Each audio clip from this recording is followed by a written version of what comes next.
आज हम एक ऐसे शख्स से मिल रहे हैं जो खुद भी एक योगी हैं, योगी वासुकीनाथ। और उत्तर प्रदेश में सरकार के जो मुख्यमंत्री हैं वो योगी आदित्यनाथ हैं।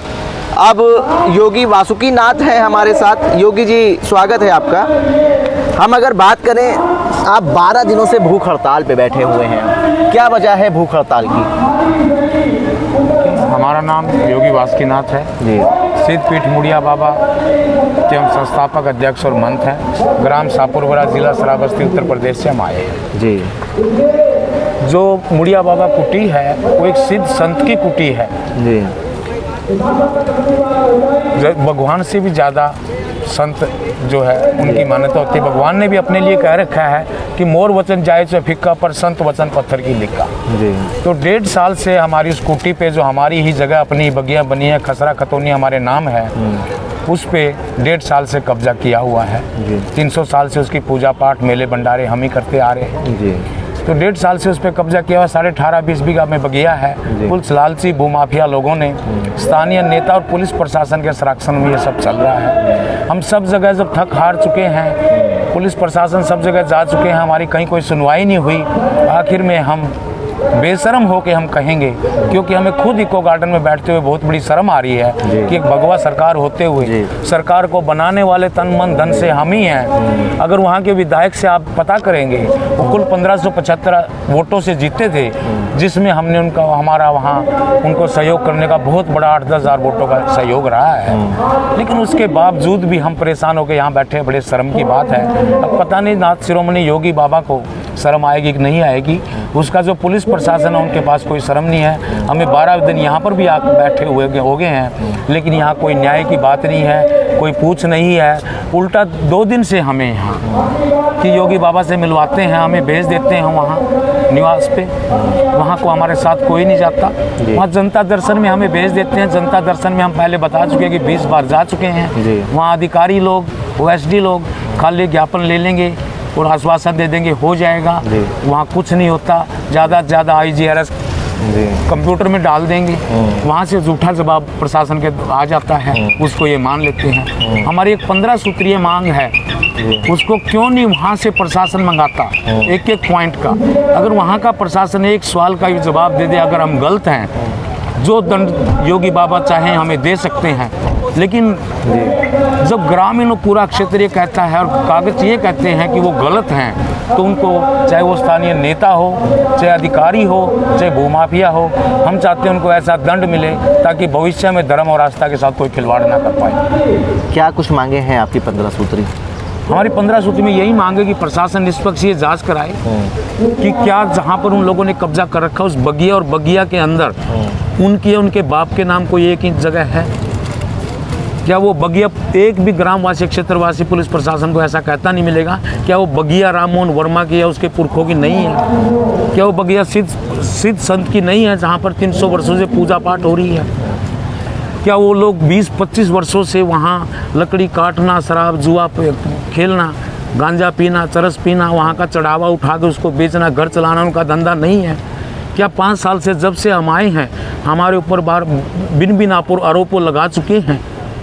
कोई भी ग्रामवासी या क्षेत्रवासी मानने को तैयार नहीं है। तो फिर भी पुलिस प्रशासन की उनको प्रोटेक्शन दे रही है, जबकि यही आरोप 300 साल में वो कम से कम 20-25 बाबाओं पे लगा के, 200-300 बाबाओं पे लगा के वहाँ से 20-25 वर्षों में भगा चुके हैं। और उनका कब्जा 5 साल से नहीं, 20-25 वर्षों से चलता रहा है। कितनी पुरानी है ये कुटिया और ये बाग जो है? ये 300-400 साल पुरानी, 300-400 साल बाद पुरानी है, जिसमें आज भी 300 वर्ष पुराने वृक्ष गवाह हैं वहाँ पर। ये सब भूमाफिया सब लोग ये कर रहे हैं, और स्थानीय नेता ही जो भ्रष्टाचार में लिप्त हैं वही सब ये कर रहे हैं, जो सरकार को बदनाम कर रहे हैं।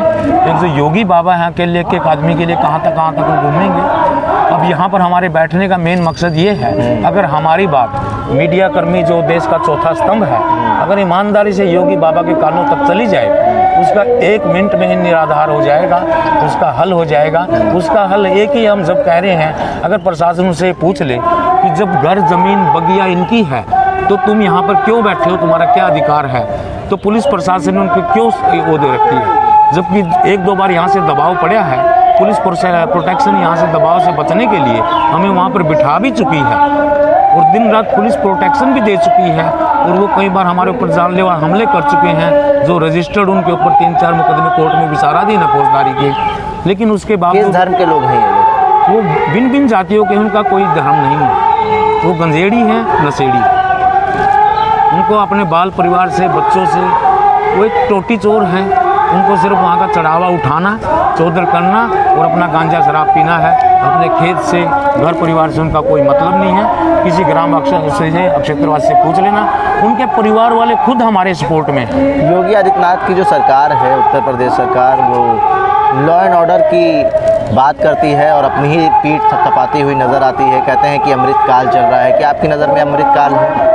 अगर प्रशासनिक तौर पे हम देखें, स्थानीय नेताओं के तौर पर हम देखें, वही कह रहे हैं कि जो स्थानीय नेता हैं वो जीतते तो हैं योगी बाबा मोदी जी के नाम से, हमारे तन मन धन से, लेकिन बनने के बाद ही अपने आप को मुख्यमंत्री और मठाधीश समझने लग जाते हैं। तो सब गड़बड़ नीचे से वो करा रहे हैं। लाइन ऑर्डर जब योगी आदित्यनाथ जी के कान में जाता है, जिस चीज़ का लाइन ऑर्डर वो करते हैं वो पक्का हो जाता है।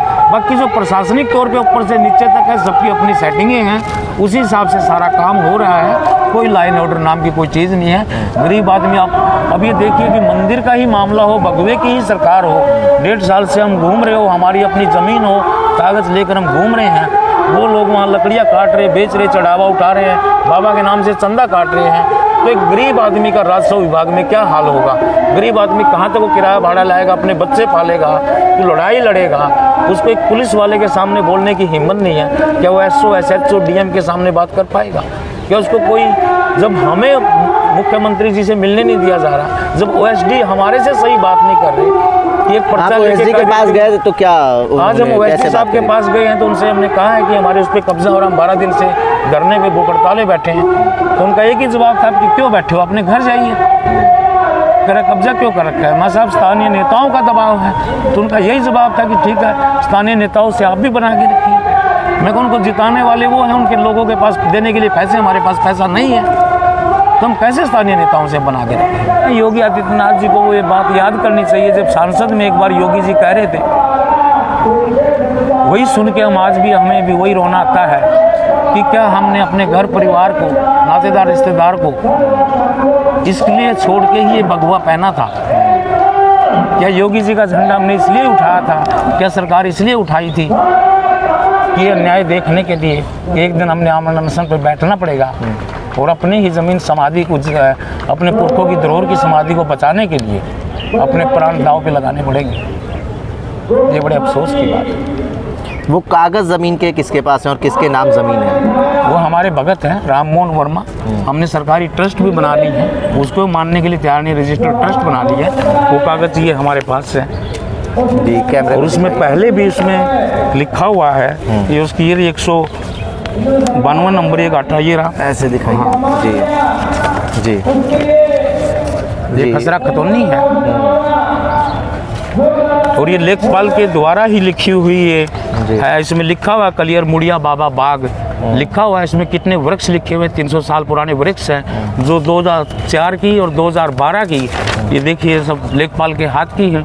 हो सकता है शायद वो लेखपाल अनपढ़ हो, अब वाले लेखपाल ज़्यादा पढ़े लिखे हों। मान लो आपके घर के पास 2-3 मीटर जगह पड़ी है बंजर 300 साल से, उसमें वो कुछ हिस्सा 2 मीटर हिस्सा आपके घर का दिखा के कुल घर पे ही कब्जा कर ले, तो लेखपाल ने अब क्या किया है, जो 5-7 मीटर बगिया का हिस्सा, 18.5 मीटर में पूरी बगिया है, 5 मीटर हिस्सा कुल बगिया का समाधि का दिखा के तो ये कह रहे कि ये उस बंजर में है, तो कुल पे ही वो कब्जा करने की कोशिश किया, जबकि वो 5 मीटर भी मुड़िया बाबा के नाम से आने जाने का रास्ता है। राजस्व विभाग में लिखा हुआ है वो रास्ता, पार्किंग, पोखरा, रेलवे स्टेशन, हवाई जहाज अड्डा, वो कोई आर पार रास्ता नहीं है। रेलवे लिखा हुआ तो ये नहीं कि वहाँ रेल निकलनी है, वहाँ पार्किंग, जब कोई स्कूल हॉस्पिटल नहीं है तो पार्किंग किसके लिए? वो मुड़िया बाबा के लिए पार्किंग है, जो 300 साल से छोड़ी हुई है। लेकिन फिर भी वो 2 मीटर मान लो दिखा भी रहे हैं 1 मिनट के लिए, उनकी भी हम मान लें,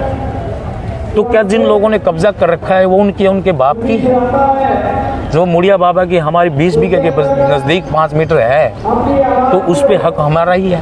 अगर सरकार उस पर बनाना चाहे हमें कोई दिक्कत भी नहीं, हमें उसका कब्जा चाहिए भी नहीं है, लेकिन हमारे पुरखों की समाधि पे कब्जा क्यों किया जा रहा है? क्या अपील रहेगी आपकी मुख्यमंत्री योगी आदित्यनाथ से? मुख्यमंत्री माननीय जी से, नाथ शिरोमणि जी से एक आशा की उम्मीद वही है। हमारे माँ बाप संन्यास लेने के भगवे के बाद वही है। एक बच्चा अपने माँ बाप के सामने नहीं रोएगा, भगवान के सामने नहीं रोएगा, तो फिर किसके सामने रोएगा? अब बाकी उनकी इच्छा है। जो गुरु गोरखनाथ से थे, 1400 चेलों को साथ लेके घूमते थे, अपने शिष्य और भक्तों के लिए वो माता काली से लड़ पड़े थे। अब वो आदित्यनाथ जी ने देखना है कि वो अपना फर्ज निभाएंगे या नहीं निभाएंगे, या खाली राजनीति के लिए ही सब ये ढोंग ड्रामा चल रहा है।